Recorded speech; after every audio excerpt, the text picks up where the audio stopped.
I don't think I have been this perplexed by a series, but in a good way. I told you it was good, right? I told you it was good. It was good. Let's Let's talk about it.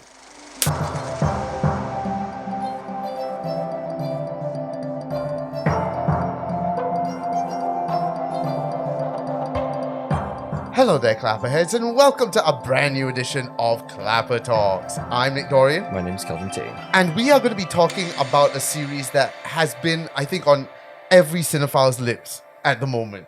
Everyone is talking about this. I don't know why it took me so long to watch. Well, I do know why it took me so long to watch it. There's a lot of things happening.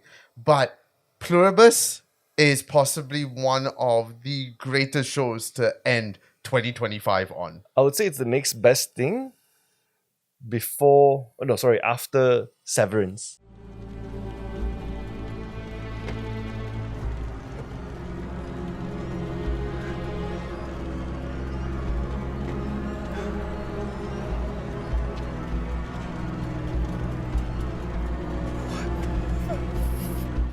Okay, Severance had a season 2, but this is like a brand new series. Correct. We're only in episode 3 now. No, I think 4 is out today. Oh. Yeah, I think I saw on Okay. AppleTV that it comes out today. Okay. The 4th one. You've seen all 3 so far. I've seen the first episode. Safe to say, I think this is a series that is going to keep people questioning, just like how Severance also did. Correct. It has that same sort of mystery. Basically, it has that Apple TV mystery action thriller vibe going on. Yeah, like, I will say this. I don't know how much of a reference you will understand of this, but have you ever heard of an old 1930s, 1940s film called Invasion of the Body Snatchers? Yes. This really reminds me a little bit of that. Like, I kept thinking of that every time the people were, coming towards saying, wait, we just want to help. I'm like, this feels like Invasion of the Body Snatchers a little bit. Yeah. But adapted for a modern era. Yep. Would you like to tell what the back of the DVD for this? I was just about to go there. Yes. In a world overtaken by a mysterious wave of forced happiness, Carol Strucker is the only person immune, must uncover what's really going on and save humanity from its own bliss.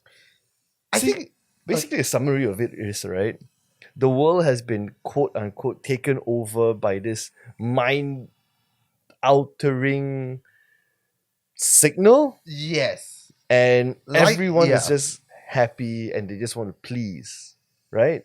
But this protagonist we have here, her Carol. name is Carol. She wasn't immune to it. She was immune to it, and she's not part of this happiness cult. Yeah, she's 1 out of 11. 13. 13. Right? Yeah, 1 out of 13. 1 out of 13 that were immune to these waves from space. Also, another thing I want to add is that the human race now is a collective. There's no such thing as individual people. They are all one entity. Yep, correct. So that makes it even creepier. First of all, you've got the smiles. Second of all, you've got the overexert niceness of everyone. And then you've got this thing of like, we just want to help. We just want to, especially when the kids start saying it. Oh my God, the 2 kids. That got creepy for a bit. Like, it's just so eerie and intense. There's a word that I wrote down. Like, Carol, in the beginning, when she's trying to figure out what's happening, it's like there's normalcy in the absurd. Like, there's so much absurdity happening around her, but because she doesn't notice it yet, when you're in the viewpoint of her, it's just normal in absurd. And I'm like, this is so damn intriguing. I would say one of the main focus of the show is just finding out how miserable Carol can actually be.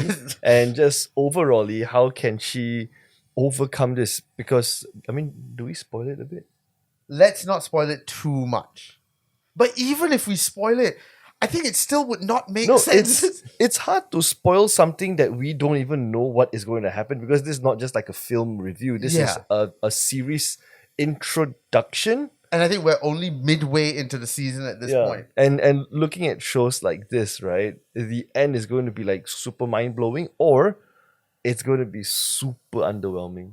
Yeah. I mean, okay, at this point, because this comes from the same creator of Breaking Bad and Better Call Saul. Sorry, what's his name? Vince Gilligan? Vince Gilligan, that's his name. So I have absolutely no doubt he's going to pull off an absolutely fantastic series once again. There's no fault with Breaking Bad. Same thing again with Better Call Saul. I think this, with the way that it's starting at the moment, it can only get better from here. Yeah, 100%. And just like Severance, the episode or the series starts off with you asking a lot of questions. Why is this happening? What is going on? Who is affected? How is it going to be resolved? But I'm episode 3 in now, right? Yeah.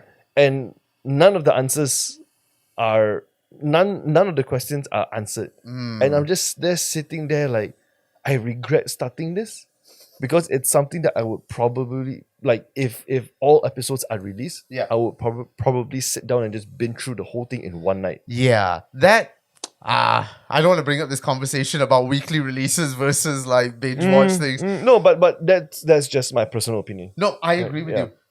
I would love to be able to just binge this because the waiting, I think, is going to kill me. Like, I'm in episode 1 and I'm already itching to watch episode 2. Heaven help me when I get to your point where I have to watch on a weekly basis. I'm going to go mad. Yeah. Now, after the break, we're going to talk a little bit about its lead star, Carol, and also about the world building that Steve Gilligan has created. So stay tuned right after this.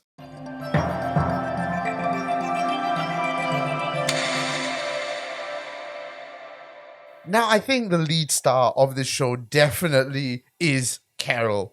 Even though there's a whole cast of characters, Carol is your main focus and also your point of view. Like, it feels like you are following Carol in trying to figure this out one step at a time. Yeah, and some parts in the film, I'm just, some parts in the show, I'm just like, why do you have to be such a bitch, man? I mean, like, I would be so fucking confused too. I would be a bitch too, because I'm like, what is going on? Yeah, I mean, I just want answers. It really reminded me of the Thanos snap, where everyone, like half the population just disappeared. Yeah. But then this one is more weird because she starts seeing people spazzing, people starts falling down, and then when they wake up, they're like a completely different person. Yep. And then they become sort of like a quote unquote hive mind as well. Yeah. So everything about the show is just like begging you to ask the question, what the hell is going on? And you're just there sitting and just, it feels like you're in the back seat of Carol, and then you're just trying to ask her to be like, can you ask the right question? Can you do the right thing? Why? Yeah. Why, Carol? Yeah, why? Yeah, because in episodes 2 and 3, I mean, once you watch it, you will understand what I mean. Like, it's just like, go kick it up. Like, why? Yeah. You okay, Carol? Are you okay? Are you truly okay? But another thing that I really want to point out, which I said before the break, which really impressed me specifically, because when I see good cinematography and good world building, that's a major plus in my book. And the way that Vince Gilligan has carefully crafted this sort of alternate world. Like, yes, it is our world, but at the same time, it's just, something's just a little bit off. It's not over the top. It's just, hey, something's amiss. And I love this sort of like vastness and eeriness of technology as well. Like when she's talking to the president or Secretary of Defense or whatnot. When the president addressed you. It was so like... You know what I feel about this show? What? Like, if I were to just sum it down, it's basically a happy horror. I would agree to disagree. I would say it's a happy horror. I would say that this is a confusing horror. Actually, no, an intriguing horror. Because it asks all that questions, which might frustrate you to no end, but it keeps you going. Yep. So Gilligan is smart in that sense of letting the world speak for itself and dragging this out so you don't know the answers. Because let's face it, if you know the answer at the beginning, you're not going to continue watching. Correct. And also comes to the fallacy that I have in mind. If this was a bingeable series, no one will talk about it ever. Yeah, I think the spoilers would come out immediately. This is what happens at the end. Yeah, because that is what I appreciated from Severance. The fact that you get a weekly release and the fact that we're talking about it now, eager to have more, like give me more. Yes. Right? I think that's the thing with Apple TV Plus. Apple TV. Because I think we need to do an episode about how good Apple TV is and how underrated it is. But the shows that they put out always, even though it's on a weekly basis, always keeps you on the edge of your seat. I'm thinking of shows like you said, Severance, Hijack, The Crowded Room. All of these shows just keep your mind blown episode after episode. And I think Pluribus is a great addition to that catalog. And if y'all haven't gotten on Apple TV yet, you are truly missing out. It is it's my number one streaming service that you have to get. And hopefully Pluribus will be that push for people to finally get this streaming service and understand why Apple is at the top of their game in terms of TV shows. Never would I ever thought that I would say, of all the streaming services out there, we're talking about Netflix, HBO Max, Disney, etc., etc. Apple is the only one that I might actually throw money for a lifelong subscription. Yeah. And I think it's one of the cheapest subscription services as well for us, because it doesn't have that huge catalog of Hollywood movies and whatnot. They really do focus on their own stuff, which I agree with. If you want the bigger blockbuster films or whatnot, you can always rent them on Apple TV. It is 29 ringgit 90 cents. Yeah, compare that to Netflix's price, which is skyrocketing day after day. Disney's price, which again increased their pricing. Like I just got an email saying their 3-month price has gone from $79.90 to $99.90.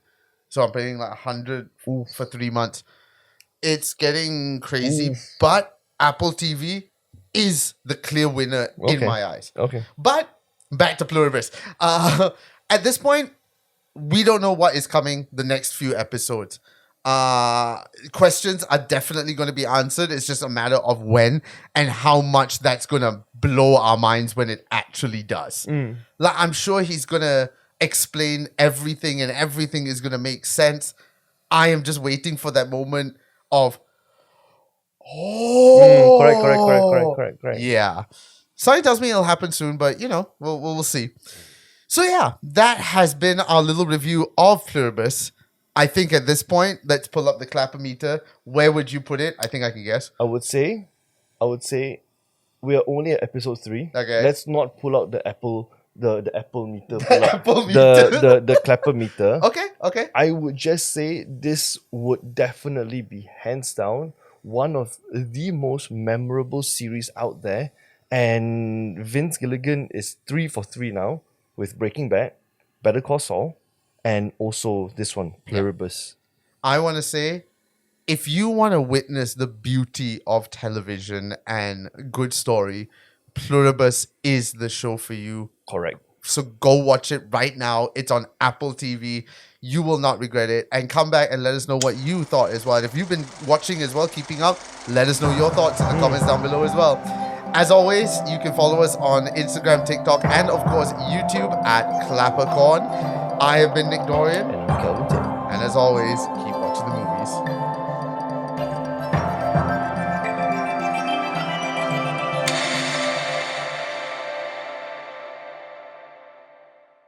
Hey, can we do a shout out for Epic Arcade? Oh yeah, sure. Let's do Epic Arcade. Games. Video games. We also have a podcast called Epic Arcade with our very good friend Afik K. You can follow us. We do all sorts of video game content. You can follow us on Instagram, TikTok, and YouTube as well at Epic Arcade Pod. Yeah, correct. We've got lots of fun stuff coming your way. So if you want to know everything to do with the video game world, go follow us over there at Epic Arcade Pod. Okay, thank you. Bye.